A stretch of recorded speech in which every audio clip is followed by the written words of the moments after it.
नमस्कार दोस्तों।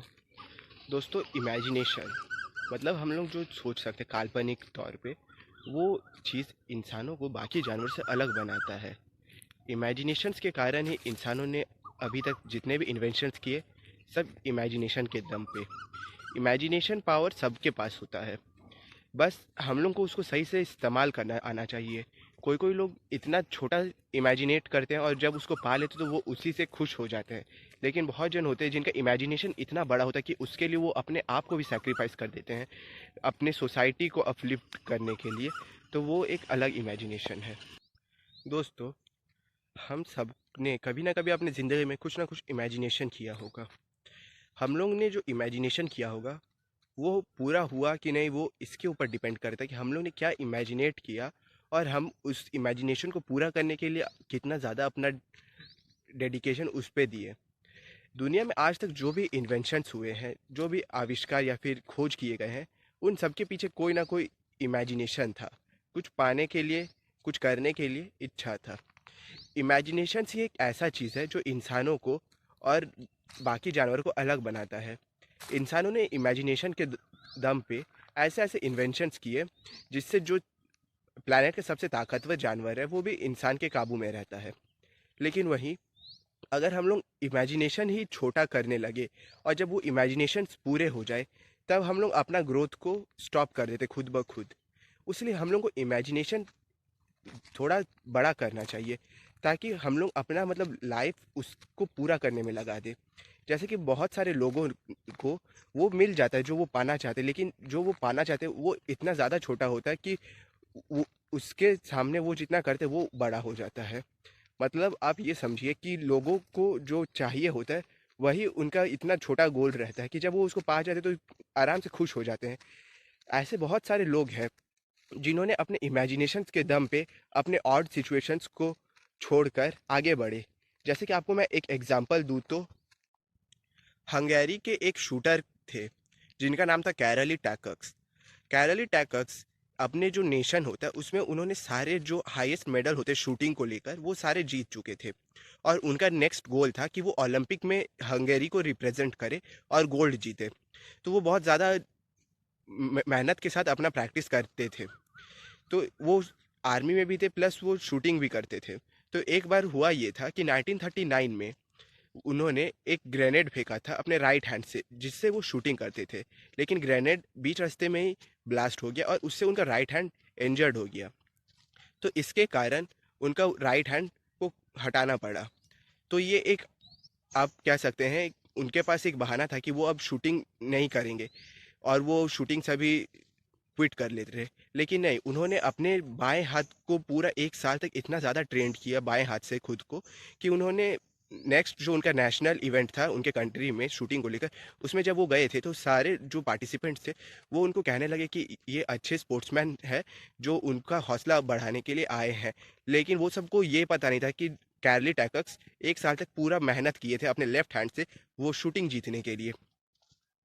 तो फिर कैरली टैकक्स जो अपने नेशनल इवेंट था उसमें गए, उसमें उन्होंने अच्छे से फायर किया और वो 1939 में जो उनका सिलेक्शन होना था उसमें वो सिलेक्ट हो गए। और वो अपने बाएं हाथ से, जो उनका इकलौता हाथ था, वो उससे बाकी लोगों के जो बेस्ट हैंड से उससे कम्पीट किए और इसमें वो जीते।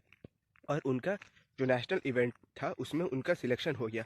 बट 1940s में वर्ल्ड वॉर टू के कारण जो ओलंपिक्स होने थे वो पोस्टपोन कर दिए गए।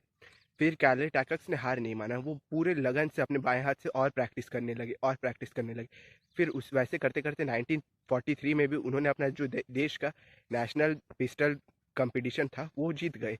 फिर 1944 में भी ओलंपिक्स कैंसिल हो गए वर्ल्ड वॉर टू के कारण। ये दो ओलंपिक्स जब कैंसिल हो गए तो आप कह सकते हैं कि कैरली अपने आप को डिमोटिवेट कर सकते थे, लेकिन उन्होंने नहीं किया। वो जानते थे कि वो ओलंपिक में गोल्ड मेडल जीतेंगे ही, और वो पूरी ताकत से अपना मेहनत करने लगे। और उन्होंने 1948 में, जो 44 के बाद अगला ओलंपिक्स था, उसमें उन्होंने गया और वो अपने इकलौते हाथ से बाकियों के बेस्ट हैंड के साथ compete किया और वो 1948 में गोल्ड मेडल जीत गए। उन्होंने एक एग्जाम्पल सेट किया कि अगर आपके पास हार्डवर्क करने का शक्ति है और डेडिकेशन के साथ आप करें तो आप कुछ भी कर सकते हैं। और 1948 में जीतने के बाद वो रुके नहीं, उन्होंने 1952 में वापस कम्पीट किया और 1952 में भी उन्होंने गोल्ड मेडल जीता। तो कैली टाइकक्स का एग्जाम्पल से हम लोग ये सीख सकते हैं कि हम लोगों के पास हज़ारों रीज़न्स होंगे कुछ ना करने के लिए, लेकिन सिर्फ एक सिंगल रीज़न होना चाहिए कुछ करने के लिए। जैसे उनका बायां हाथ जो था वो उनका बेस्ट हैंड नहीं था, उनका बेस्ट हैंड राइट हैंड था, जिससे उन्होंने बहुत ज़्यादा प्रैक्टिस किया था। और तो जो उनका राइट हैंड था, अगर वो उससे कंपटीशन में भाग लेते तो कोई बाकी कंपटीटर उसमें उनके आसपास भी नहीं होता।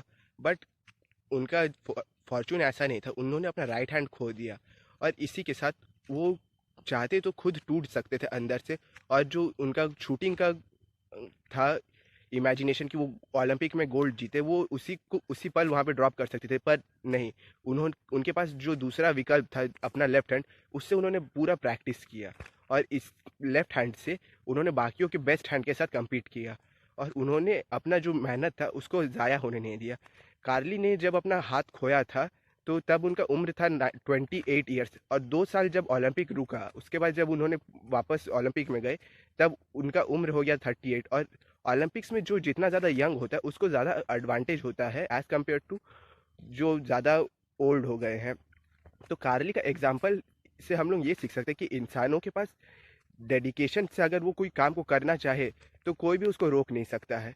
और इंसान को अगर कोई रोक सकता है तो उसका खुद का विल पावर ही है। अगर उसका विल पावर इतना कमज़ोर हो कि वो आगे बढ़ना ही ना चाहे और वो अपने ना बढ़ने के रीजंस गिनाने लग जाए, तो इससे कोई उसको बचा नहीं सकता। इंसान इंसान अपना इमेजिनेशन के तौर पे अपना गोल खुद सेट कर सकता है और उस गोल को पाने के लिए जो कोशिश करना वो भी इंसान खुद ही कर सकता है, बशर्ते इंसान जब तक अपना डेडिकेशन के साथ अपना 100% देते रहे और जब तक वो हार ना माने तब तक वो जीत सकता है।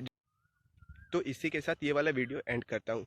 होप करता हूँ कि आप सब भी अपना इमेजिनेशन पावर बहुत ऊंचा रखें और बड़े बड़े सपने देखें, क्योंकि सपने देखने में कोई बंदिशें नहीं, आप जितना चाहे उतना सपना देख सकते हैं, बट आपको वो सपना पूरा करना है। आप ऐसे नहीं कि खाली डे ड्रीमिंग करने लगे, डे ड्रीमिंग मत करिए। आप अपना गोल थोड़ा हाई स्टैंडर्ड का रखिए और उस गोल को पाने के लिए अपने आप को अगर सैक्रिफाइस करना तो वो भी कर दीजिए, लेकिन वो गोल को आप छोड़िए मत।